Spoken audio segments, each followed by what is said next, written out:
Hey, how's it going there, fight people? We're here once again, another edition of Boxing Chit. We appreciate everyone who is going to be here in the mix with us. Been a good little minute, but it's always good to get some updates going, especially on a great weekend of boxing. So salute to all who will be in attendance again. And shout out to Boz here joining me today. What's going on with your Boz? Oh, we have finally got the real summer weather here in Oslo, and yeah, I'm just enjoying that. And yeah, nothing much else to say. I had a very tiresome day yesterday, but today I'm better. Yeah, All right, good to go. Yeah, it's gonna be a cruel summer. That's what we say over here because you can yeah, already tell just based on the weather. So we'll see how it goes, though. But crazy night of boxing there. So many things to talk about. First and foremost, shout out to those who are in attendance here. Salute to Josh Taylor in the mix here. Appreciate you there, Josh Taylor. Hey, always good to have you here. Shout out to my man, Miter Span. What's going on, Miter Span, man? Hey, good to connect with you as well. Appreciate you dropping by, showing some love. And of course, Ernest Johnson. Salute there to you, Ernest Johnson. Be sure to check him out. Check out everyone who's listed here right now. Be sure to go by and check them out. Ernest Johnson, Papi Chun Yayo. So be sure to check us out when we do our thing on the Tim and Tim show as well. So be sure to go there and give everyone a like and subscribe. And of course, Boz's Boxing gets connected. So be sure to go check that out, subscribe as well. But as mentioned, a lot of good action here this past weekend. We'll start with the big time banger of them all, and that's of course the main event from last night in New York at Louis Armstrong Stadium. And it was a good one. I mean, from top to bottom, the card in itself was a good one, but the main event, it lived up to the hype right there. It went 5 rounds, and we saw the power punching Edgar Berlanga go up against Hamzah Sheeraz. And despite Edgar Berlanga being the self proclaimed king of New York, he ended up getting iced in five by Hamzah Sheeraz, who made his debut at 168 pounds, and he looks as good as ever working under the tutelage of none other than the big punching Andy Lee of Irish fame as well there. But heck of a performance by Hamzah Sheeraz. Wanted to get your thoughts there, Boz, on what went down. yeah, one hell of a performance for sure. I did kind of, think that Shiraz was capable of knocking out Berlanga, but I didn't really expect it to happen in 5 rounds. I thought it would take a little longer. But yeah, that was just, a question of Shiraz being the tall ranger guy who also just non-stop, like he hits non-stop and he has the power and that it's simple math. If you do that, you'll knock your guy out sooner or later. So he just, yeah, pretty much overwhelmed Berlanga. And yeah, already at the end of the fourth round, Berlanga looked ready to go. So yeah, he was taken out in the fifth, of course. Yeah, Oh yeah. Shiraz, at his best, just, wow, unstoppable. So far, he's looked unstoppable. The last fight, before this one was a question of him not being in good shape, and his last fight at 160 against Adames, so you cannot judge him on that fight. So yeah, so this is just a proof how good he is when he is fighting at his right weight, and yeah, fighting the way he should fight, of course. Throwing, punching, not boxing so much. Yeah, Oh yeah. I mean, well stated. Certainly a guy who can get the job done, and he seems cool, calm, and collected under the pressure. I like his poise and everything about him as far as how he approached things. Shout out to Rasclot 222 tuned in. So cheers to you there, Rasclot. Be sure to go check out Rasclot 222, everyone. he goes live as well, shares some good insight and a steward of the history of the sport in itself. So appreciate you there, Rash Glot. So check him out, folks, if you have it. As Ernest mentions, Starchdom. Miter Span mentions that Berlanga is just happy to go the distance with Canelo. I feel like he's gotten too comfortable. He still has resilience and is a warrior, but I hope he hasn't peaked.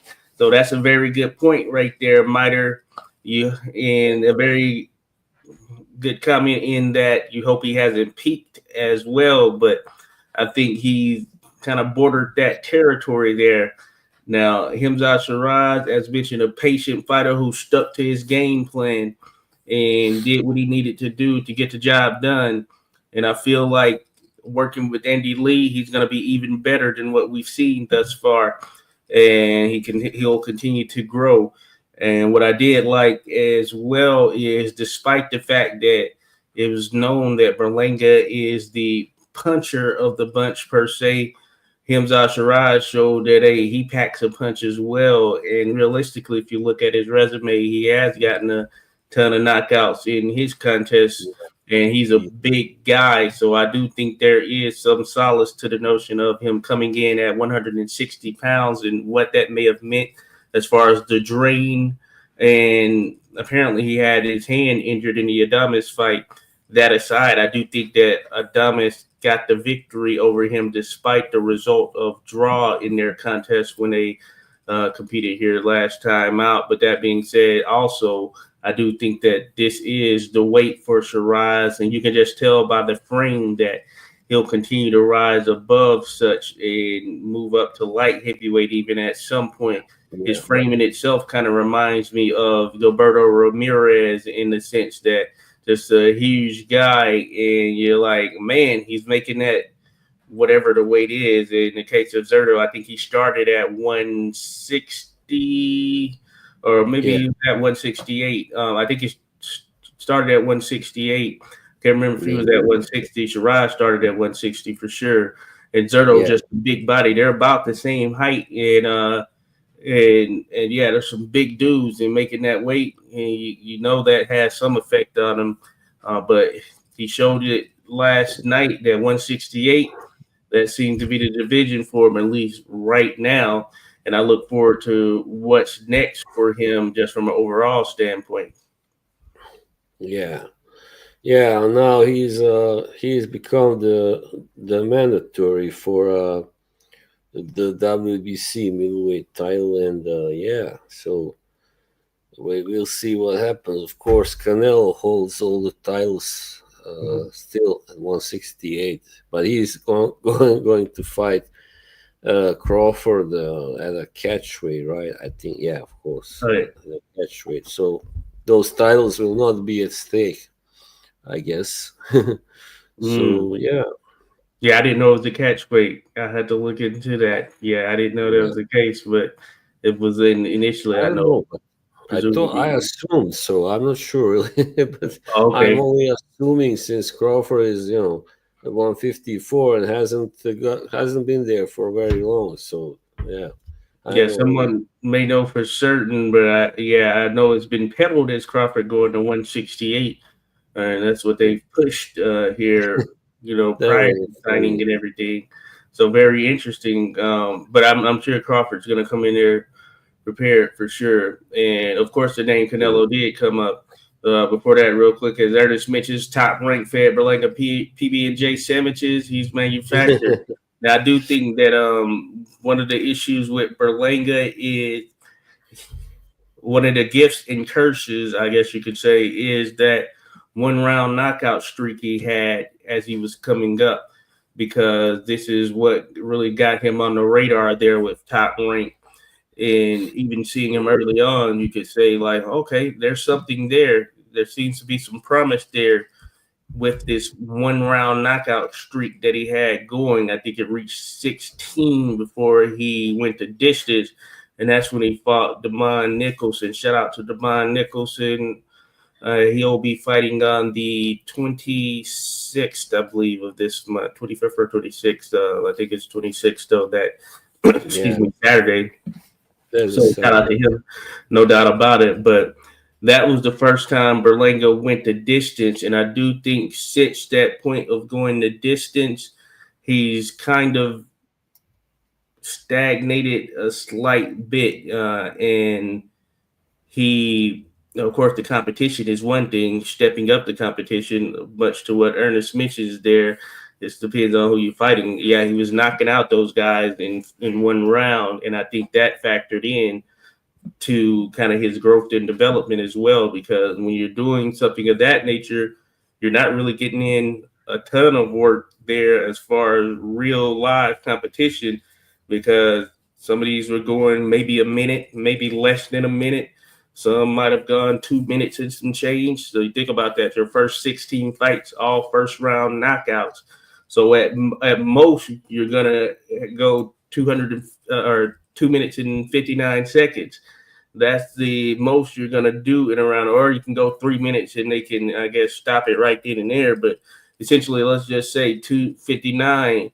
Now, as he stepped up, we've seen sort of a struggle there, and I feel that Berlanga, he was kind of feeling himself as well. I thought Chris Mannix made a good point in terms of that, excuse me, that celebrity aspect that came with it, and he seems to be certainly point on that side. I guess you can say apropos. He certainly loves that limelight and attention. That being said, along this trajectory, some things haven't fully developed. And as it was noted there by someone when he was in there with Canelo, he found a way to survive, and he was dropped in that contest, but he did go the distance.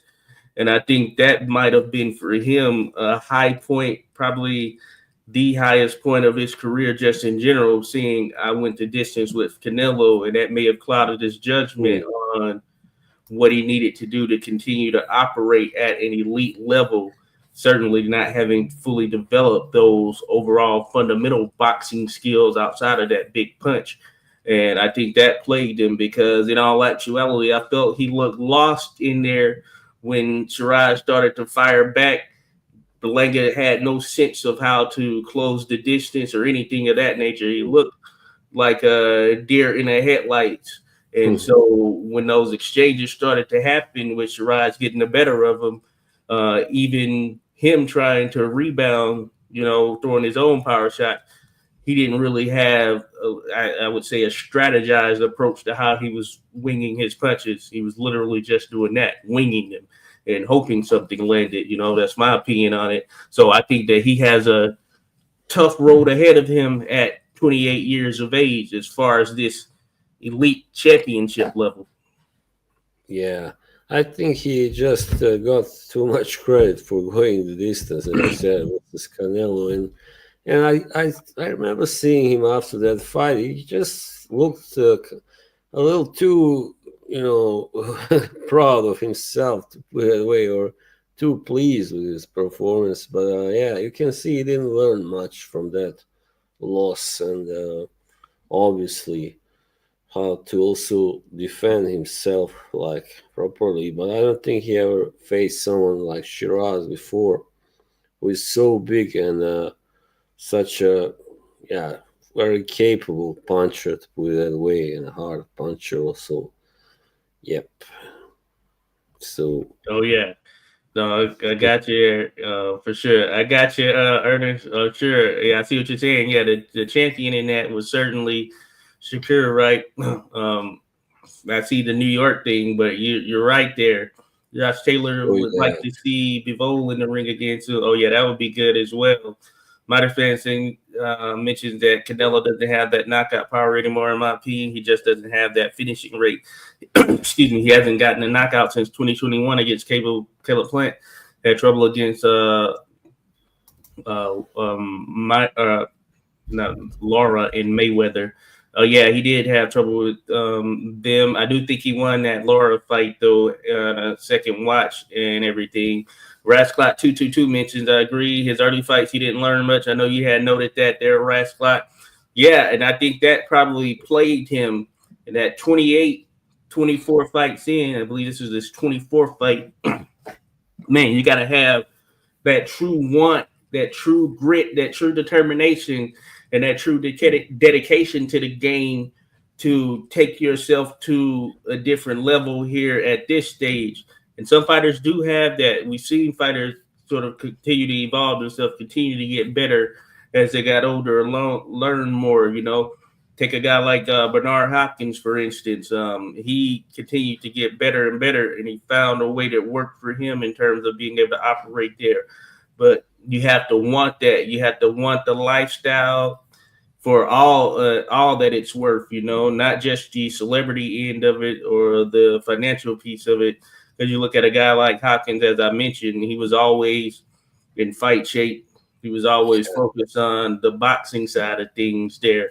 And you see him now, even at the ages he's at, he still looks like he's in fighting shape, like he can step in there and still do a little something, or at least I wouldn't run up on him, So I think it's going to take that type of mentality for a guy like Berlanga at this stage to, develop further. And he'll have to humble himself too. I honestly think he'll have to humble himself. And maybe the Sheeraz loss is that sort of humbling in some sense. And maybe he realizes, okay, it's very, very thin. There's a very limited amount of people that can be there in that top echelon. And maybe he realizes that. So I'll be interested in seeing what he does from here, who he's working with training-wise, and kind of what he wants to do in this sport, what he wants his legacy to be. Because if he can't make this adjustments, it's going to be more one of the what-ifs, I would say. Yeah, it will be interesting, definitely, see what happens, because either he can learn from this and become a better fighter, like more complete, and bounce back, or he will just continue to go down and just not achieve anything special. But you never know. But it will take a lot of self-searching and a lot of going back to the, how do you call it, the not just the gym, but the assembly line, to put it that way, and kind of try and reinvent himself. Maybe that's what he should do, because fighting the way he does now and thinking his mentality is not going to help him, definitely. No doubt about it. Ernest Regis took some L's this weekend. Indeed, NY to adopt someone who flies the American flag. I got you there for sure, Ernest. I do see what you're saying there. Yeah, they came out in droves, showed support for the Puerto Rican fan base for sure, representing, coming from the Bronx, etc., the other boroughs or whatever. But of course, we know the Bronx BK, just one of those things. They come out, show some love and support. But I feel where you're coming from right there, Ernest, because you had some other top level guys there, and they probably didn't get the same cheers. But that being said, they did their thing. And shout out Raz Clyde. He said Ali fought guys like Sonny Banks, Archie Moore, Doug Jones early in his career, and those guys helped mold his greatness. Well stated there, Radcliffe. Excuse me, spot on. Getting to work with those type of guys early on. Just think about Archie Moore and just the amount of experience he had in the fight game, and Ali getting to go against someone like that, and the benefit of such, and actually taking that in, because that's another thing right there. Ali, he wanted that greatness. He wanted to be great, and he continued to mold himself into that form of greatness. And so, as mentioned, it's not the end of the road for Berlanga, but he's going to have to do some digging, some soul searching, and truly dedicate himself to get back to the level that he wants to be, from at least the boxing standpoint. He'll still have a name, and of course, somewhat of a name, and of course, he can still put on shows and things and get people to come out and support. But in order for him to be taken serious at that truly championship level, then he's definitely going to have to dedicate himself. And then I'll note that as for Sheeraz, the sky's the limit, and we'll see what's next for him. I know Canelo's name was thrown out there. The how realistic that is at this particular point. I don't know. We know Canelo's fighting Crawford, so it's off the table for this year for sure.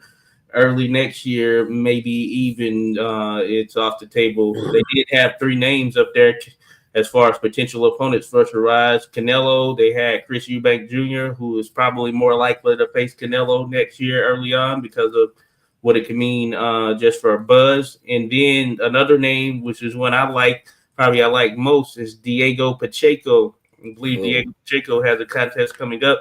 Another big 168 pounders. Now, I believe Pacheco has always fought at 168, but he's around 6'4". So he's another big guy. Shiraz, 6'3". They have a different kind of build. I would say they have a slightly different build, but they're both big guys there. I would say that Pacheco looks to be, to me at least, a little bit leaner just overall, and doesn't have that type of mass, because you can see a little bit of mass on Shiraz. But that being said, excellent potential contest right there. Diego Pacheco, assuming he wins his next outing, versus Shiraz. And if that happens even later this year, hey, sign me up for it. What do you think of that there, Boz? Yeah, of course. I mean, that will be interesting, to see 2 really tall guys at 168. And Pacheco is undefeated also, so he's got a pretty solid record, and yeah, that will be a good war, good fight, definitely. Also, another guy who is a lot shorter but still pretty formidable. I'd like to see fight Shiraz is Christian Mobili. So Oh, yeah. he's actually recently scored a first round knockout over Suletsky. So Yeah. yeah.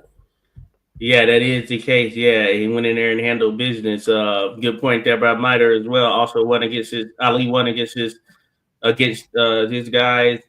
He overcame the difficult style and triumph. This taught him a lot for later. Ali got it from knockdowns early in his career. Doug Jones being one who did that. Oh, yeah, no doubt about it. Shavers, I think. I thought Ernie Shavers, didn't he knock him down? Maybe. Yeah, I think you're talking about early in the career. Early. Yeah, right. And Henry Cooper. Yeah, Henry Cooper. Yeah. Yeah. There's another one that dropped it, but yeah, you learn from that type of stuff, and it'll make you tighten some things up for sure. And Ali, he got dropped at different points in his career, of course, by different fighters and everything, but he hopped right back up and overcame said adversity right there. Building up to that is something that certainly kind of factors in your overall mental state, And as mentioned, hey, he can potentially bounce back from this being Berlanga. That's going to take some dedication on his part. Rasklat misses the 168-pound division, is not stacked, but there are some good fights there. I think Shiraz will do great. Oh, yes, it is. It is. They have some pretty solid opponents for sure that could potentially be matched up between Mbili, Iglesias. You have Shiraz's name there in the mix. You have Canelo, of course, top dog, Chris Eubank Jr. there. And I'm sure there's some others that are in and around there who are working their way up. So a lot of potential. Janibek, he could end up there at some point, and that might be where he'll ultimately have to go for some of the names that are kind of buzzing right now, and that will allow for some very good, tough, and challenging fights for him as well. So I wouldn't mind seeing him there eventually, and I think he likely will be there eventually, So it is a pretty solid division just from an overall standpoint. Yeah. But the fight that I would really love to see was if that would that would mean that Shiraz would have to move up to 175. That's versus Benavidez, of course. That would be the ultimate war.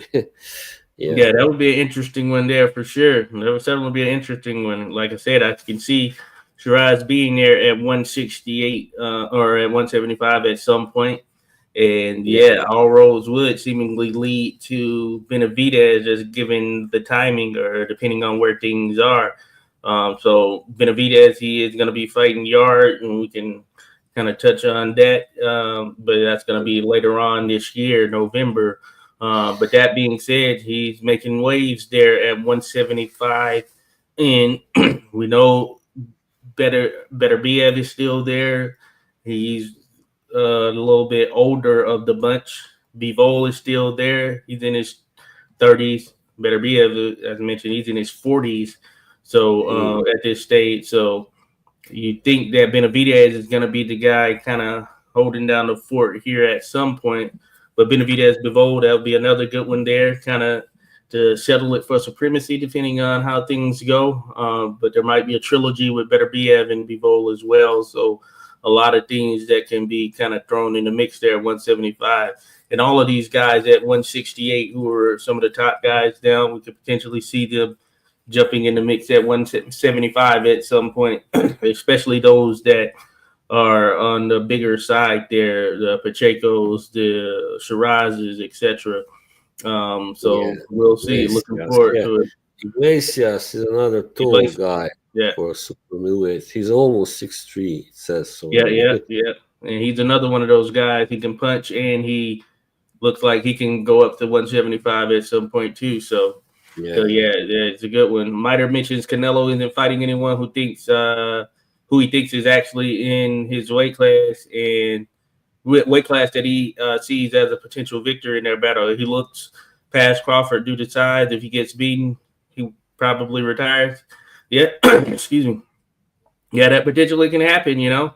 Yeah, I'm interested in seeing how that ultimately pans out, but it's certainly interesting there with Crawford. I mean, he has the type of grit, determination, and the dedication to be the type of guy that could move up and make things happen there. So it's going to be an interesting one for sure.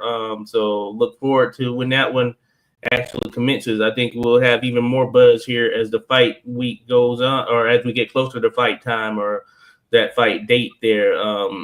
Ernest mentioned Sheeraz the problem for short guys, no doubt about it. Long, especially works behind that jab patiently. So you're right there, Ernest. Cooper to that left. Cooper cut easily, so the TKOs came easily. Oh yeah, got you there, Miter. Rathcott mentioned Doug Jones was a risky fight to take that early. Indeed.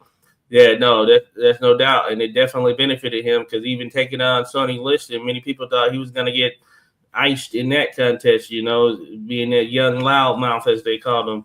And he would have been the youngest world heavyweight champion, had things worked out timing-wise. But I know that seemingly Liston purposely wanted that to not happen. So we'll see. Miter Spain, the Mexican Monster, is playing no game. That would be a war against Shiraz. Indeed, I want to see Benavidez fight Morrell again, battle of two Davis. That was a war. I think Morrell wins fight 2, Warrior. Interesting right there. Yeah, I'll be cool with seeing it. I'm going to lean on that Benavidez side, but I'll be cool with seeing that. And in that regard, we'll get to it, but Morrell certainly had his hands full yesterday. But before that, wanted to mention that Shakur Stevenson, he was the other main event. They treated it as 2 main events, essentially. But Shakur Stevenson, he took on the undefeated William Zepeda, and this was a matchup that was anticipated as well. Shakur Stevenson, one of the best fighters in the world, no doubt. One of the more elusive, the skilled fighters in general, and he ended up taking on William Zepeda, who was undefeated Mexican, who came in, or at least coming into the contest, was one of those very offensive guys who would overwhelm you with just his overall output. Shakur Stevenson, the WBC lightweight champion, the guy coming in with the title. So that's what Ernest kind of alluded to, him being the actual main event. But that being said, they treated it as a co-main event type situation. Shakur Stevenson, he went in there and essentially outclassed William Zepeda with a unanimous decision. He was 119. Took his zero. 118 on some other. I had it 118, 111 on my scorecard that I was doing on fight scores. I have to remember how I got to the 111, but I had it Yeah, 118, 111 in favor of Shakur Stevenson. But I thought Shakur Stevenson, he went in there, did his thing, and maybe silenced some critics who felt that he wasn't the type of guy that was standing there, trade and bang, exchange, all of that type of stuff, which I never felt that he wasn't capable of doing such. But he gave Zepeda plenty of opportunities. As a matter of fact, as far as the overall punch output, excuse me, Zepeda did throw more than Shakur Stevenson, but he just did not land as much as Shakur Stevenson. And I think that what ultimately attributed to that is sort of that defensive prowess of Stevenson. But he certainly gave Zepeda opportunities, and some of them bounced off of Shakur's shoulders and such. Now, Zepeda did catch Stevenson with a good, I believe it was a right hand. I believe it was a straight shot too that stumbled him there in one of the rounds there midway or early on. Though I felt that it was attributed to balance as well. But for the most part, Shakur Stevenson, he dealt with the pressure of Zepeda, who kept coming all night. And I give Zepeda props for that. He kept coming. He was undeterred as far as continuing to come in and throw punches. But the battle of the counters and the cleanest punches most certainly came from Shakur Stevenson, and he had the higher clip, the higher percentage as far as his punches landed. And one of the problems for Zepeda is that while he throws a lot of punches and he continues to come forward, seemingly at least, he doesn't have that type of pop that would get a guy like Stevenson truly in a mindset of respecting what was coming forth outside of the volume in itself. And I think that's one of the things that, or one of the factors that played into it, because Stevenson did find himself on the ropes at times, but Zepeda just never could quite find that true set of punches to really trouble Stevenson in a way that forced him to exchange and really put himself in even more vulnerable and risky positions. But Stevenson did start to move more to the middle of the ring as the fight wore on, where of course he had even more success on Zepeda there when they were in the middle. He wasn't against the ropes leaning forward or leaning backwards and just trying to roll off of these punches. But good contest just from an overall standpoint. And Stevenson showed he does have an offensive arsenal. It ended up, like I said, being a unanimous decision. So he couldn't get Zepeda out of there, despite landing some pretty solid, clean, open shots. But that also speaks to Zepeda's chin as well, because he was never dangerously hurt himself in the midst of the contest. But it does open the door for kind of that what's next there for Shakur Stevenson as well. And 135, you've had some guys exit this class. It was certainly one of the top divisions, arguably the top at a particular stage in terms of just the amount of sheer competition in and around the weight. And it's still up there. Still have some great competition that can potentially mix it up there with, of course, Stevenson. You have Tank Davis, who's going through a legal issue of his own right now. Seemingly, Lamont Roach is going to continue to compete there. You have Keyshawn Davis, all these guys out of this area, as a matter of fact, that I'm mentioning. You have him. Lomachenko seemingly has retired. Then there's some others thrown in the mix there, but those are some of the top guys that are top names that are listed there. I know you didn't get to see this contest there, Bob, but I thought Shakur Stevenson put on a pretty solid performance and a good effort from Zepeda. So you had things going on the entirety of the contest. Yeah, and I knew that Stevenson would be really dominant because, when someone like Zepeda, when you struggle to beat Tevin Farmer twice, there's no way you are beating Shakur Stevenson or even giving him a close fight, So to just give him a close fight, you really have to be, very skilled, very clever fighter. Yep. Yeah, no doubt. Mida mentioned Shakur's perfect foil for Haney, though that one likely won't happen there, Mida, at this stage, but it could, I guess, potentially maybe at 147 or something like that. But Mida also mentioned if Tank stays out of trouble, he could be in the mix for those two. I want to see those fights. Mayweather had a hand in all of their development too. Yeah, I would love to see Tank versus Shakur. I think that's the matchup I would most want to see in terms of if I had a list of my top 10 matchups I want to see in the sport of boxing. That is up there for sure. It's going to take some negotiating to make that happen, I would say. And of course, we'll have to see what transpires here with Tank. But as for Haney, he's moving up to 147 to take on Brian Norman. Commend him for that because Norman was you saw what happened. There was some sort of scuffle going on between those. Yeah, they've had some back and forth, drumming up some bad blood there. But they did have a little scuffle, and you had some people on both entourages. Looked like there were more people there for Haney. It seems to be happening all the time now. First the Keyshawn Davis thing, and now this, and there has been others. I'm sure other similar situations, but I don't know what's going on with these young boxers now. I mean, too much bad blood, too much aggression. Yeah, I think they're using it as means to drum up interest in the fight. Myself, I think because usually in the aftermath of contests, they go dap it up. Even with Shakur and all of that stuff, I know they usually go dap it up for sure. I think it's one of those things there. As Miter mentioned, testosterone for publicity hounds. I agree there. Rasclat, I certainly agree. Bill Haney, I think Bill Haney also should know better. He also contributes too much to these feuds, I think. Oh yeah. There are a number of fathers in the mix, and some of them can stir up things for sure. It's but never Haney worked out well.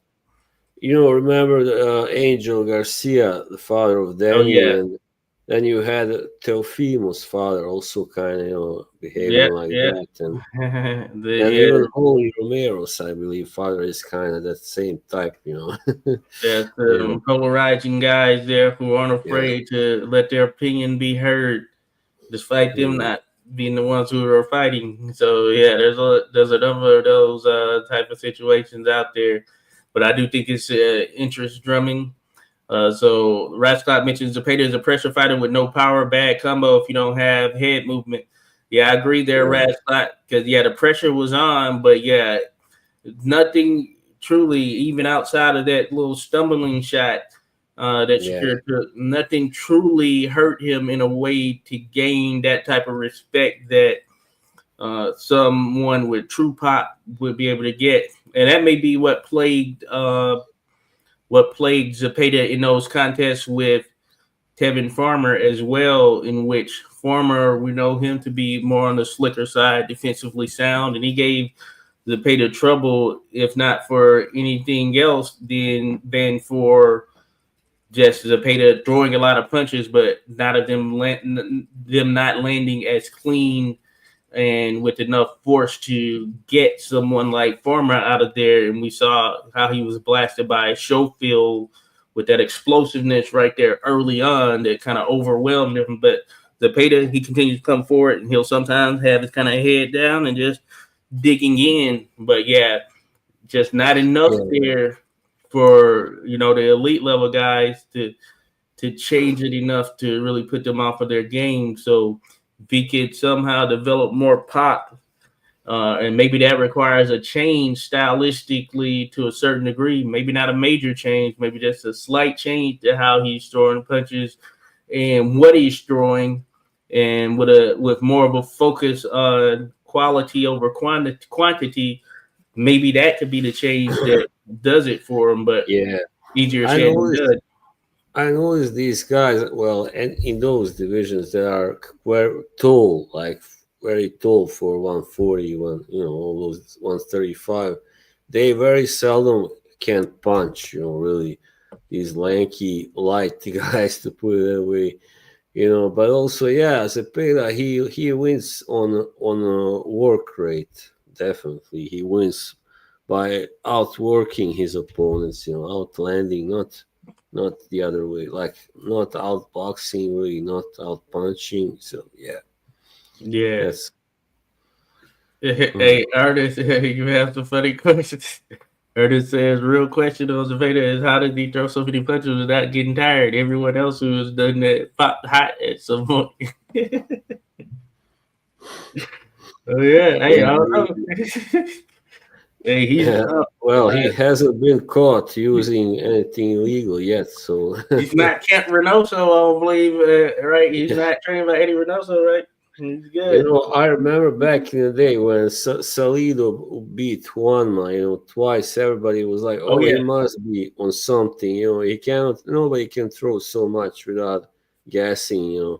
So, but he wasn't. Turns out, really.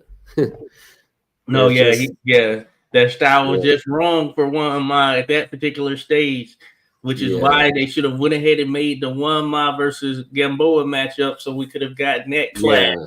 that we What never got to see, which I'm that disappointed was about to this day. the I great blame fight. Bob Arum because he was saying that it needed to marinate. I'm like, come on, get out of here.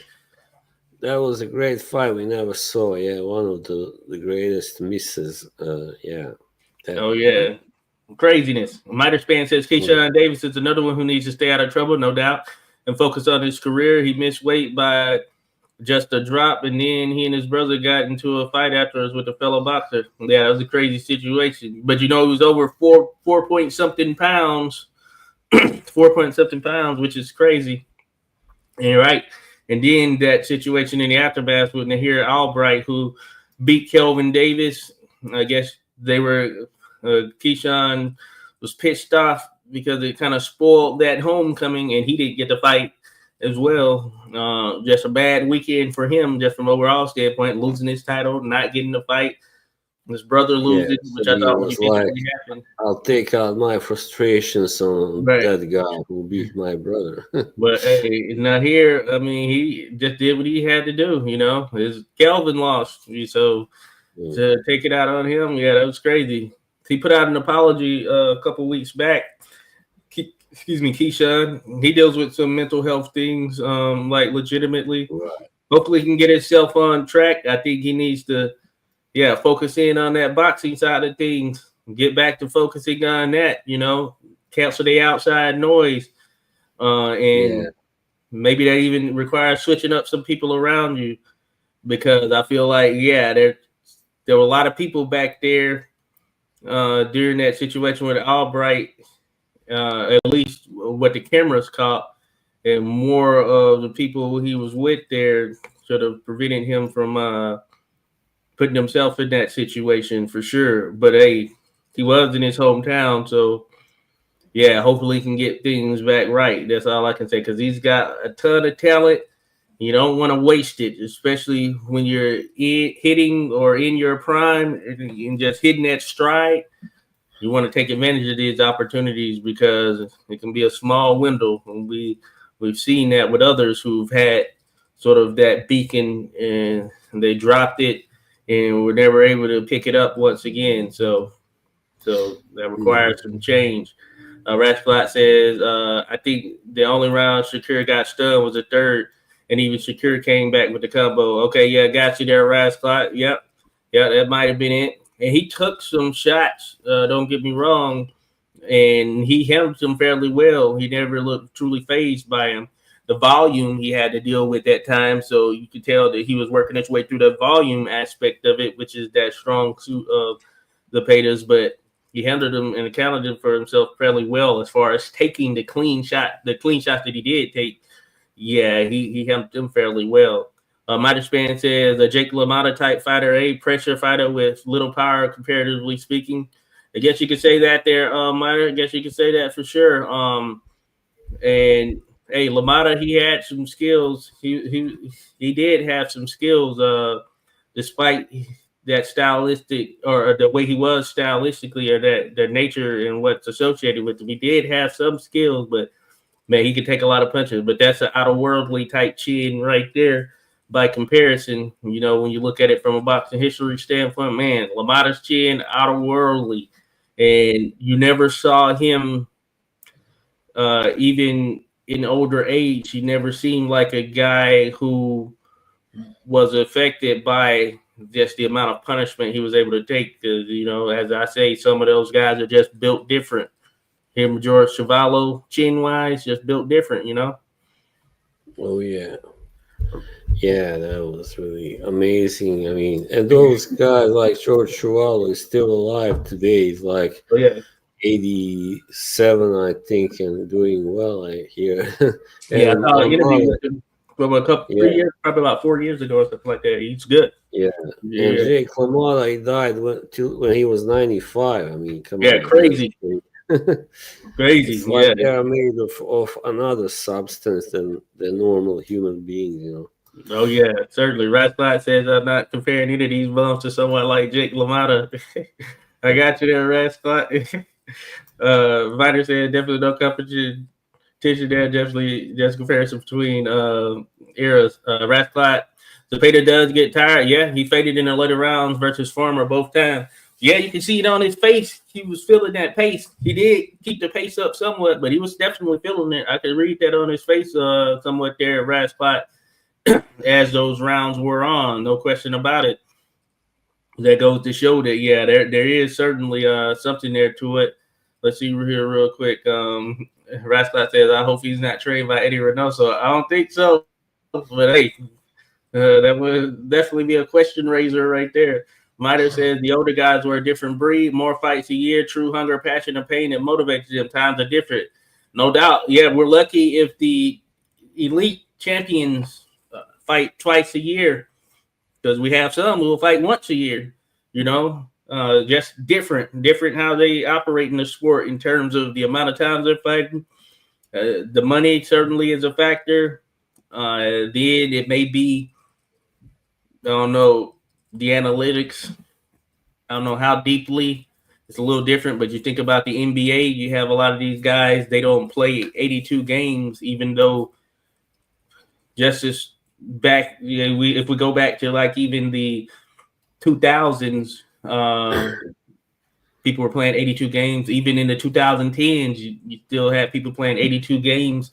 But now it's like a highlight if an NBA player plays 82 games this season, especially the top guys, you know. So very different. It's very interesting too. Mm. Miter says, I wish him the best. I hope he gets that I get that mental health stuff. Yeah, no doubt about it. Definitely wish him steady progress and clarity, focus harder on staying strong, motivation. Yeah, no doubt about Yeah, it. so I much think, pressure on these fighters now, and athletes in general, you know. oh yeah, So yeah, it's no oh yeah, wonder they suffer from bad mental health. Yeah, yeah. No, you're right. Raptor says Keyshawn may need to stay away from his own brothers. In all honesty, especially when we all can see he's the one with the most promising boxing future. Hey, no doubt. What I didn't like is Keon, the younger brother. Apparently, he was there too when Keyshawn went back there and was fighting with, or at least trying to fight with, Nahir Albright. And he's the younger one, and he has some potential. He's big. He's the biggest of the three, of course, being the younger brother. He's got the amateur background in terms of got a lot of competition on the amateur side. But yeah, even he needs to be a voice of reason and not get kind of caught in that as well. But you might be right there, Miter. Sometimes it's like that, you know, or not Miter, but Rasclot. My bad. Yeah, Miter is exactly Rasclot. Sometimes stay away from family because if they're a negative influence your life, that will influence you. Yeah. Hey, spot on from you guys there. Hey, I'm with you there, Miter. I think we all run into some of those situations. Shout out to Trey Titan, said salute 86 and Bonds. Peace all in the chat. The Zepeda should be more compared to Juan Diaz. Oh yeah, Juan Diaz, yeah, threw a lot of punches. Certainly. Miter mentions Mata, Zale, Chuvalo, outer worldly chins. Oh yes. punches, a lot of punches, but very little power. That was his problem. Yeah. Oh yeah, no doubt. Appreciate you there, Trey Titan says agreed. New scenery and a positive group of supporters around him at Rise Cloud. No, with you there, Trey Titan. Appreciate you making it here again, there, buddy, as mentioned. But yeah, sometimes you need that. Sometimes those close to you can be the ones that hold you back a little bit. And not that it's everyone around him or whatnot, but certainly he's the guy, and he needs some people around him that can talk him off that ledge per se, try and prevent him from running up in a fighter's dressing room, even if you hear the fighter celebrating, even talking junk. Hey, if that fighter won, they're in the dressing room. I mean, it's not right to go in there and do what he did ultimately. Rasclot says Chevalo's chin can be compared to a front end of a 69 Chevy, all steel. Yes, sir. Yes, sir. Crazy there. Crazy there for sure. I wanted to mention real quick as well. Yeah, this was like damn good card. Shout out to the Ring. We know they got that financial backing, so they can put on these cards like that. But I thought it was a good card, top to bottom. So many good fights and some close ones. So we had Albert Puello versus Subriel Matias. This was a super lightweight matchup or 140-pound matchup. That was another close one, a close nail biter in some sense, and it really could have gone to either. It could have gone either way. I didn't score it, but looking at it, I thought that Puello might have edged it out. Ultimately, the decision went in favor of Subriel Matias via, I believe it was a majority decision, if I'm not mistaken. And you had, I believe there was one, I'm going to try to pull up, but I believe one judge had it a draw, if I'm not mistaken, off top. Let me see, I have it here on something, but the computer's going slow. But I believe one judge had it a draw. Let's see here. And then who had it in favor of Matias? I could be slightly off, something of that nature. But man, another one of those fights that was an interesting style clash, in that we know Subriel Matias is one of those guys who comes forward. The difference between the funny thing is, like we were talking about Zepeda, he throws a lot of shots, he comes forward, and actually Matias, he throws a lot of shots, he comes forward, but you can see that there's a little bit more mustard on those that Matias is throwing. You know, he's heavy-handed. You can see the difference there. He had Alberto Puello on the back foot pretty much for the entirety of the contest. That being said, Puello did have those pockets, moments in which he would kind of stand there, throw back for seconds. Even he had some strength to him, because at the tail end of the fight, he was pushing Matias back, though it's more so they were getting, when he got tired or whatever, after he threw a combination, something, grab him and kind of push him back in that sense, and his head was leading forward, of course, which is something I'm sure people could bring up. But that being said, Puello, he's a pretty solid guy as well, but they were banging it out, going back and forth, man, and it's one of those 50-50 fights. I think we all felt it was fairly 50-50 coming into the contest, and ultimately that's what we got. It was a good matchup, and it was a close win for Matias. So he's now a champion there at 140 pounds. I think he had a belt previously, if I'm not mistaken, too. Yeah. His first victory on points, actually. So. Okay. Wow. Yeah. First victory on points. Yeah. I think that speaks to kind of that toughness of Puello as well. But it was a good fight there, Boz. And Puello, you could consider him one of those. You could consider him a boxer. I would say he's a boxer, not necessarily a boxer puncher or anything. He's a boxer, but he can get some exchanges off and really do some things. And it's funny, he went up against Gary Antoine Russell, another close fight. Gary Antoine Russell, like Matias, the guy comes forward strong and seemingly has some pretty heavy hands as well. He was able to get the nod there. He didn't get the nod here, but each of them were fights that could have gone either way. But I think they just matched up pretty well from an overall standpoint. See Yeah. here. Yeah, Puello. I need to watch. I mean, I don't think I ever seen Puello fight. Actually, I must. Oh, I'm embarrassed to admit, but he okay. doesn't hasn't had so many big fights, but he seems like a very solid boxer. Yeah, Oh but yeah, yeah. No, he is. He is pretty solid. Yeah, he's had some pretty decent competition, especially now shaping up here in his last couple of fights. So he'll still be around. He's the type that could potentially win the world title again, given a shot. And apparently, I saw a headline saying that he was promised a rematch with Matias. I don't know if that's immediate. Well, seemingly it's not immediate because in the aftermath of the contest, Dalton Smith was there, and His Excellency said that it's going to be Dalton Smith versus Subriel Matias next, which is interesting. And I actually like Dalton Smith. I'm going to favor Matias in that contest at least right yeah, now, but I actually like Dalton. I think he's made of something, so it's going to be interesting to say the least. But we'll see. Rasclot mentions Matias is going to have to chase Hitchens around the ring if they fall. Oh, most certainly, most certainly. I think that sort of like power or just that natural punch of Matias, that's a real thing. So yeah, not a lot of guys are gonna just want to sit there and exchange with him because that seems to certainly be his strong suit.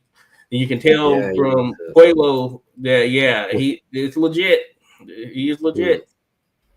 Yeah, yeah, and I've seen him in Matias. person too, fighting. But yeah, Matias, he's the real deal in terms of what they say about just feeling those punches and all that. So yeah, I imagine Hitchens is not gonna want to exchange like that. But that would be another interesting fight, and it's interesting style clash. So that's the thing about it. With a guy like Puello or with a guy like Matias matching up against with other styles, boxer, puncher, whatever it may be, a guy who moves around even more than Puello or something like that. It's going to be interesting just given the amount of pressure that Matias supplies as he's going Yeah, through the contest.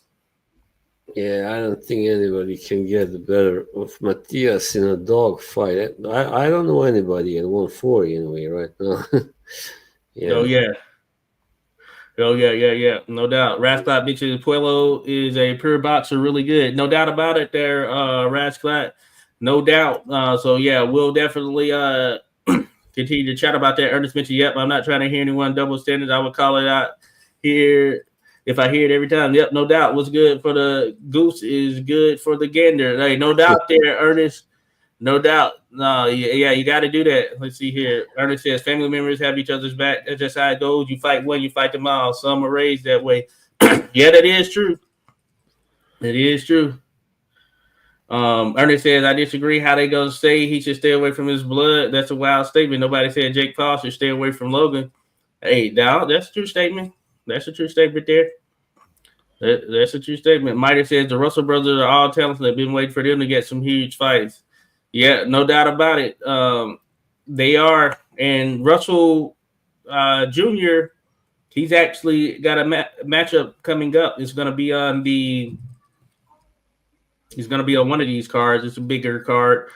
I believe it might be not Benavidez. Who is it? But he's on a fight coming up. This is his first fight in I guess like 2 years or something like that. So he's gonna be back. We'll see what's up with Russell, Gary Antoine Russell. Then you have Gary Antonio Russell, pretty solid himself there. So yeah, they do. We do need more of that. I want to see another big guard from the area. We can get a triple headliner there, or triple mainstream or main card fight at least with the three of them. I think that would be pretty solid. I'd like to go to it, especially if it's in the area. Trey Tide says Matias versus Puello was a sleeper fight in the card, very competitive and overlooked going in. No doubt about it. Yeah, I thought it was a very interesting one coming into it. Cheers. Jesus says, I think it was a close fight. I have to watch it again. I saw Puello win, but my prediction was with Matias. Appreciate you there, Jesus. I got you there. Yeah. Hey, it's one of those. I think it go either way. And seemingly we'll ultimately end up seeing it again, which I'm good with. Trey Titan mentioned, what are your thoughts on the Sugar Neeks versus Metcalf fight? Oh, yeah, that was a good one right there. Yeah, I hadn't even got a chance to get to that card, which probably won't be able to get to. But that was a good. Hey, Sugar Neeks put on, man. Going into it, Trey, I thought that the length of Metcalf and her staying back in boxing and using her jab and the straight shots would be the difference. And it seemed like that could be the case there within the first 2 to 3 rounds.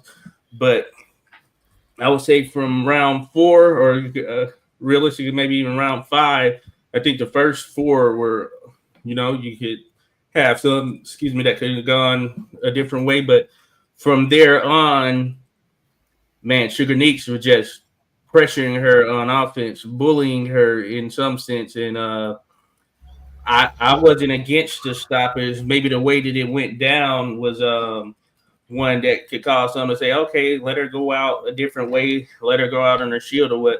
But she was taking some punishment there on the tail end of the fight, and it didn't look like she was going to be able to recover and make the adjustment needed to stop that just aggression from Sugar Neeks.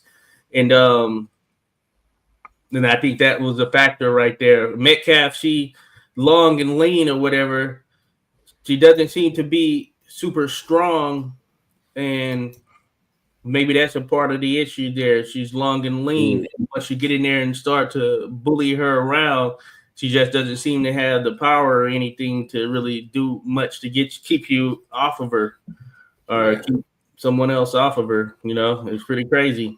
It is pretty freaking crazy there.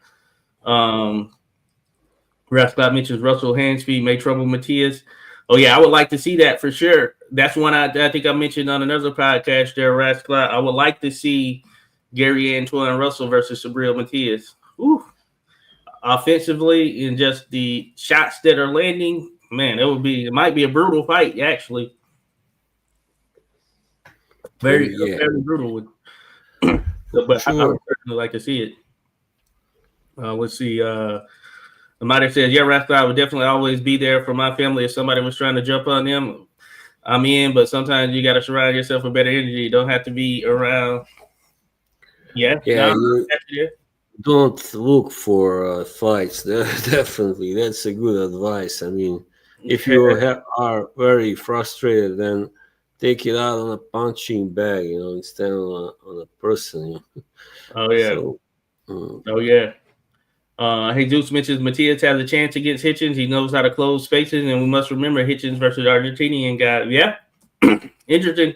Yeah, you're right. That type of pressure, and then the power coming from Matias, that'd be interesting. I'd like to see how Hitchens handles it. And Hitchens, he's pretty big and solid for the weight, so it will make for a very interesting contest, I will say. And maybe that's a matchup we see at some point. I forget who Hitchens is with. Promotionally, but seems like it's something that could potentially be doable. Rasclot, Keyshawn's situation had nothing to do with Blood Brothers. His brother lost. That's all. Getting at Albright showed mental weakness. Oh yeah, no doubt. Miter, actually, I was playing Ernest on the Love Family, but also learn when to walk away. Oh yeah, no doubt. DB3 versus GR3 card. Hey, why not right there, Trey? Why not? Though so 135, yeah, for Keyshawn, then Antoine Russell's at 140. Gary Antonio Russell, I believe he's at like 120. I know he used to be at 122. He might still be operating there. But yeah, hey, or what if the whole card is stacked like that. But I don't think the Russells have anyone for. I think Keyshawn Davis is at 147, right? So they'll have the size for sure. And Kelvin's 140 or 135, 102. So they'll have that size for sure. So only one, I think Gary Antoine Russell is the one weight-wise that can make it happen. But interesting one. But I would like to see a card with them on there. But I don't know if it's smart having an immediate rematch with Matias again. That style back-to-back wears you out. Look at Farmer and Zepeda. Oh yeah, you're right there. Rasclot, that could be the case. But yeah, as mentioned, it seems like Dalton Smith might be the guy next. Ernest said that stoppage was bogus as hell. Referee was giving off Trump supporter vibes. I got you there. Got you, Ernest. Yeah, Matias is the real body snatcher. Hey, He knows how to dig in there for sure. Trey Titan said if Shields wins her a fight against Lenny in a few weeks, do you think Shadeja Green fight should be made? Hey, I would say I'll give Shadeja Green her props. I thought she was going to get outclassed by Savannah Marshall, and that was not the case. She did what she had to do there. It was a close, tough fight. She bit down, had the grit, and I thought that the power may not have been as real given some of the competition, but it seemed to be the real deal there. And she had Savannah Marshall hurt, like legitimately. I haven't seen Savannah that hurt. This is the most hurt she's been from what I recall. So Shadeja Green, man, much props to her. She did what she had to do. Very humble. I liked her post-fight interview. She wanted that, and she got it. It was a close fight. She got it. So props to her. And yes, Shadeja Green versus Clarissa Shields. Let's make it happen. So yeah, I remember you were talking about that, how you would like to see her fight Clarissa Shields. Yeah, because she has the power which Clarissa lacks, of course. oh yeah. And, Yeah, that so would be interesting. Yeah, of yeah, course. I agree. And whether that's at 168 or 175 heavyweight, whatever it may be, because Carissa, I believe she's like in the 170s in those heavyweight contests. Yeah, she is big, very big now. Yeah, so Shadeja Green, I'm sure she could be there. So that's a fight that needs to happen. It'd be an interesting style clash there. I want to see how Clarissa handles that, because Clarissa has found power per se here in the heavyweight ranks. Though some of that I think is competition, but she's not having to cut down. And for Shadeja Green, I'd like to see how she handles Shadeja Green's power in a contest if they're going against each other, and if she can get someone like that out there, because Shadeja, she can take a punch pretty well also. So that was apparent. Jesus said, I have Subriel winning against Russell. We'll have to see what happens. It seems to me that Hiroka is Russell's mandatory. Hirioka. Have I seen Hirioka? I have to double back and look. So I'm assuming this is a Japanese fighter. Yeah. You know him? Yeah. I do. With DC on that one. Ernest says he's riding with DC on that one. Yeah, I'm going with Russell, Gary Antoine Russell. I like his style for sure. Rasclot mentions Russell needs to get his rematch with Puello still. Yeah, no doubt about it. That was another one of those close fights right there. As mentioned, could have gone either way. Shadeja looked amazing. Ernest Johnson. Yeah, hey, she did her thing. She came through. Any questions as to whether she belonged at this level were answered as far as I'm concerned. And like I said, she had Savannah Marshall straight up hurt, ready to damn go at one point. Yeah, she has that loss against Franchon Cruz. Oh, yeah. So that kind of set her back. But now, yeah, she's on the right path again. And I think that's the thing, because Franchon did beat her, and I thought Franchon handled her. I thought it was a clear victory for Franchon. Franchon did lose to Savannah Marshall, so it's crazy how styles make fights and all that stuff. So those combinations of fights between them, I mean, any one of them, I think, would match pretty well. And if Clarissa gets back in the mix there at 168, even better in terms of if all of this commences at 168. But I would like to see it. Rasclot Vince Green looked green. Savannah attitude after the loss kind of stinks. I know she felt she won that. I know what you're saying there for sure. I know what you're saying for sure there, Rasclot. Those emotions, Ernest said Shadeja fought a very disciplined fight. Yes, she did. She did. Even with that point being deducted, she did what she needed to do. She didn't let it phase her. But yeah, Green looked great there, Rasclot. Got you. Man, I was really going to ask you, y'all talk about the women's boxing. Shields is the truth. I really want to see her versus Katie Taylor. I think there's heat against Shadeja. Oh, yeah. The Katie Taylor one probably can't happen just because of that weight difference. Yeah. But Even though Katie is a big lightweight, so but I don't think she can make 168 still. oh yeah, Yeah, and Carissa getting down to a weight that would work for Katie Taylor, I think it would drain her for sure. But I think that Shadeja Green, that became even more of an interesting contest here after this past weekend for sure. But yeah, we'll definitely talk about the women's boxing. I love it. Katie Taylor, Amanda Serrano, we know that they fought, and while it didn't have that classic back and forth of the first fight and some of what we saw in the second fight, it was still a good matchup, but I thought that Katie Taylor won it. I had it 96-94. Um, and I feel like it could have been 97-93 or something like that as well, because I do think that Katie Taylor for sure won this third fight uh, with Amanda Serrano, because I just felt like we didn't get enough offensively from Amanda Serrano, and Katie Taylor wasn't hurt or bothered in a way that she had been in those previous two fights. Like in the first fight, Katie Taylor was legitimately hurt at one point, and it looked like Amanda was about to drop her, take her out. And she bounced back in that second fight, Katie Taylor did, in terms of try and correct that in a sense. But that being said, we had the head issue or whatever. I had Katie Taylor winning the first fight. I thought Amanda Serrano slightly edged out the second fight, and I thought that Katie Taylor for sure won this fight as well. Her countering was excellent, and she was able to work and counter, kind of working off the back foot slightly, able to counter Amanda a great deal in this contest. And Amanda, she's like coming up just short on some of those exchanges, and while she was coming forward, she wasn't as aggressive as she had previously been in some of those other fights.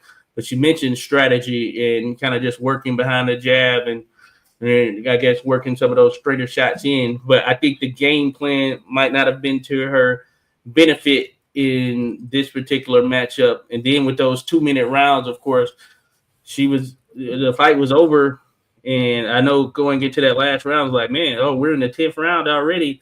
And I just felt like she would have needed something pretty spectacular to even come back from that point. So interesting showing there. But this closes the chapter there, Boz, on the Amanda Serrano, Katie Taylor, the whole trilogy. Katie got the better of it. So realistically, Katie 3-0 against Amanda Serrano.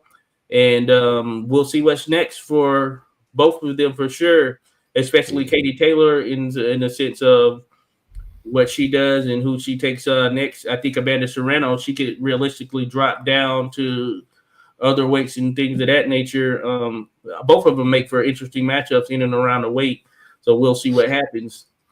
yeah. I thought Amanda won the first fight. Yeah, even though it was close, but yeah, she did the best work there. And the second fight, actually, I don't remember, but yeah, I think probably Taylor won that. So yeah, to me, it's like 2-1 for Katie. Yeah, no doubt. Might have said she still think, hey, Layla looked good. She looks like she can step right back in there, right? She's almost 50. I think she's like 47, 46, 47 now. But that being said, she looks like she hasn't lost the beat, Ooh. Interesting. Hey, Trey Tight. Hey, brother, your thoughts on Taylor versus Baumgartner? Didn't that matter? Spain is there. Well, there. Yeah, so Alicia Baumgartner, she fought as well. She had some trouble there with this fighter she was going to get. I think her name was Miranda, Spanish fighter. Yeah. And Miranda, I gave her props. And she hung in there, and she was taller, longer, and she was doing what she needed to do there and had some good moments where she was landing on Baumgartner. Baumgartner could never quite close the distance in the way that she wanted, and she took some shots, getting in there trying to wing that overhand right and trying to land some of her bigger punches. And she had some pretty solid exchanges at points, Baumgartner did, that were in her favor. But Miranda, hey, she stayed on her game, and Baumgartner couldn't get her out of there. But Baumgartner, she was doing a lot of power punching in that contest, and she didn't close the distance as well as what was needed to be able to get what I think she was looking for a stoppage over an opponent that seemingly was on paper wasn't tested. But now I think kudos to Miranda. She's getting some browning points. Her stock goes up. For Baumgartner, she has to really focus in. Taylor Baumgartner, hey, interesting fight there for sure. Maybe it's something that actually can and may ultimately will happen. I think that,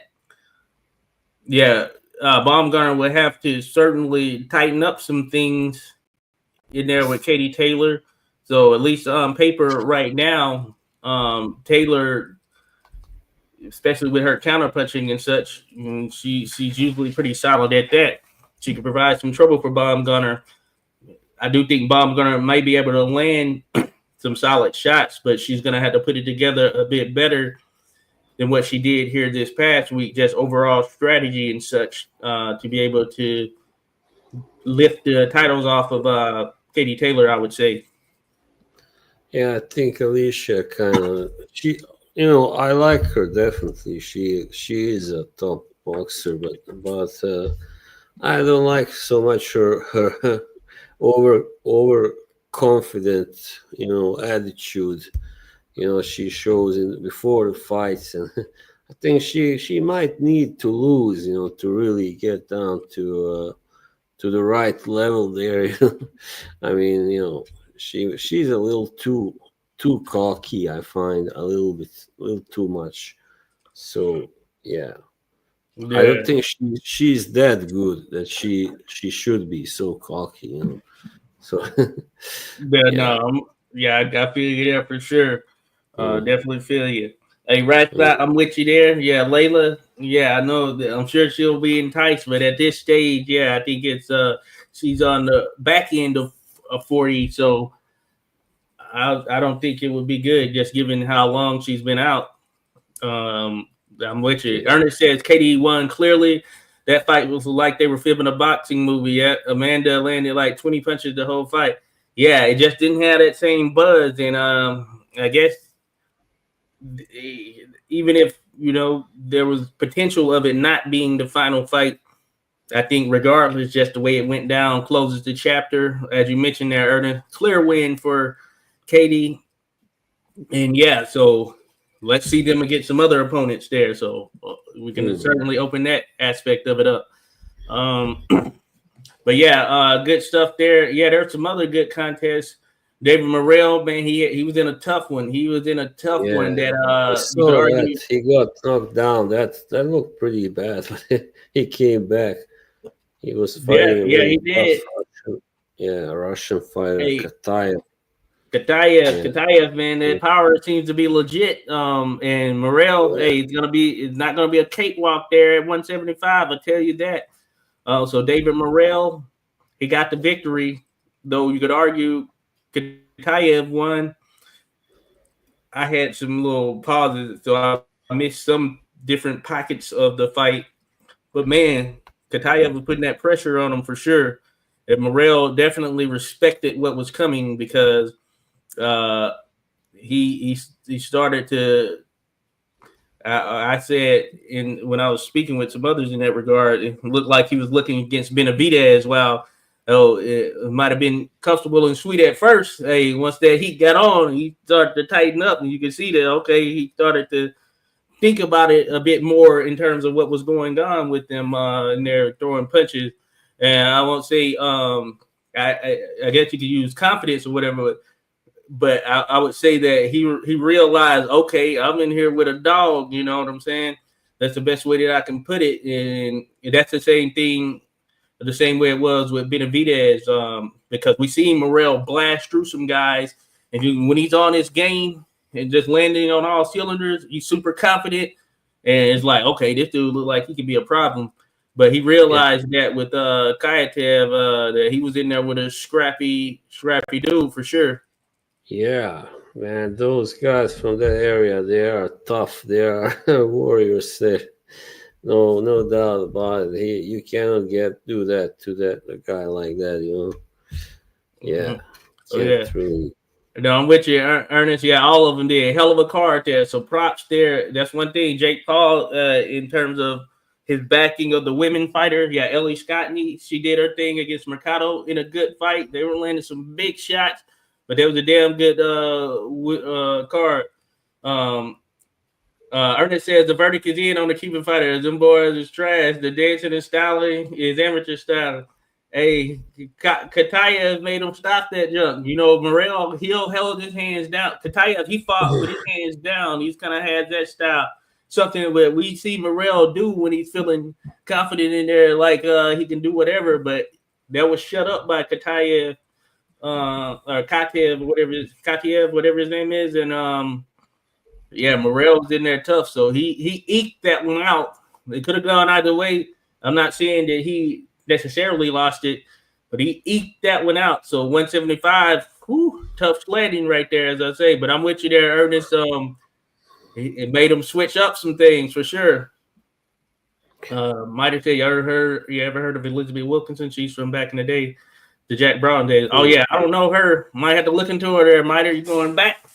Jack Broughton days right there. So that's going back for sure. Yeah, I don't know her. I have to look into her. I know a Barbara Buttrick, but that's like 50s, 40s, 50s ish. Imam looked roided to the gills versus Morrell, says Rasclat. Hey, you never know for sure. Ernest says keeping them flooded the market since they've been allowed to turn pro. All of them, every single one of them has been exposed. I feel you there. I feel you there, Ernest. I'm sure we're gonna get every single one, but yeah. The problem is that too many of them they go pro when they are like in their 30s, so they don't. By the time they get big fights, they are already too old. So that's the problem. So, yeah, no, I'm with you there, Miter. Yeah, great points there. Hey, right spot, time will tell. I know there was a little controversy coming into it, but apparently that was from some years ago in terms of that substance or whatever it may be that they were questioning. That's what I got or what I picked up. It was from some years ago, but yeah, dude is solid. Yeah, no doubt about it there, Rasclat. I don't know for certain, but say if something came about, then I'll be like, oh, okay, you know what I'm saying? Might a hell of a fighter. Cubans train quite rigorously. They had a great crowd in the crowd. I don't remember the last time one of them has been on top. It's been years as far as I can see, but I hope we've had some up there and then some stuff happened. Rasclat justified robbery. Imam popped dirty. It was in the middle of a suspension for banned substances. Got you there, Rasclat. Ernest Khataev had his hands down really the whole fight. Benavidez would have let off a 20-piece combo on a hands down boxer. Yeah, no doubt. Cuban style is overrated in my opinion. Rasclat says, hey, I feel you there. Some of them would be a little too on the amateur end. The 2-year ban started in 2024. Oh, okay. I got you there, Rasclat. I didn't know the particular, but I had heard this was from something from some years back. But I will say, I'm not surprised because I know the entire Russian Olympic team was banned from competition, which is crazy. The entire country there. So the ones that are Russian that were competing had to do it under the other category, the other countries or non-country world category, I guess you can say. So interesting. Detroit Titan, do you think Andy Cruz will be exposed or is he a solid fighter? Oh, Cruz is legit there. Trey, I feel you. Yeah. It's a little bit. Hey, Ernest, what do you think? But I think Cruz is legit and he's working with Bozy Ennis. I think that's going to work him wonders right there. So he's going to be able to sit down on it. Yeah, I think he won't be afraid to sit down on those punches and do what he has to do for sure. Salute there to Random Acute Thoughts. Be sure to check them out, folks, especially those attuned to the history of the sport there. Appreciate you there, Random. Rasclat says, guys who think Laura beat Canelo can't even explain how they think he won. Canelo clearly won. Hey, I'm with you there, Rasclat. I remember I thought that potentially Laura won that fight just off of watching it and having not watched it in years, but I think it was last year via Fight Night Scores on that channel. Shout out to Jim. We did a watch and rescore, and I think that Canelo won that as well, Rasclat, and I think it was close. It was a close fight still. Yeah, it was a close fight, but I do think Canelo won. What did you think there, Boz? I don't remember. I think it was. I just remember it was really close, and I don't know. I might have even scored a draw. I'm not sure if I scored it. Maybe. Yeah, I felt So like Laura gave away those last 2 to 3 rounds. It was like 2 or 3 rounds you gave away there at the tail end. But I thought Canelo definitely won the contest in that yeah, watch and rescore. That's over there on the Fight Night Scores channel. And we did go through there, and I think all of us walked away with 3 of us who were doing it. Shout out Alex Vega. I think we all walked away with Canelo being the victor there. But all right, yeah, gonna have to shut this thing down there. But we're gonna be back. We're gonna bounce back here at some point and have another discussion there. And hey, so much great stuff there. We had to set up something, but tune in tonight. We're gonna be back in the mix here with Tim and Tim show. Hey, Ernest, we're gonna talk about it for sure. I'm sure it's gonna be a juicy one. But yeah, we have to work that out because I think there was supposed to be an interview or something tonight as well. But we definitely got to talk about these fights. You know what I'm saying? So we'll have to work that out. But yeah, man, we appreciate everyone who dropped in here in the mix right now. So we're gonna end it out here right now. But thanks all for dropping in. Be sure to subscribe, hit that like button, subscribe. We're on the road to 3,000. So be sure to subscribe if you haven't. Check out Boz's Boxing. Stay in tune. Appreciate everyone who dropped in the mix. We will be chatting. I'm gonna get at your miter as well. So stay cool, folks. Enjoy the rest of your weekend, and we'll see you next week. Peace. see ya, guys.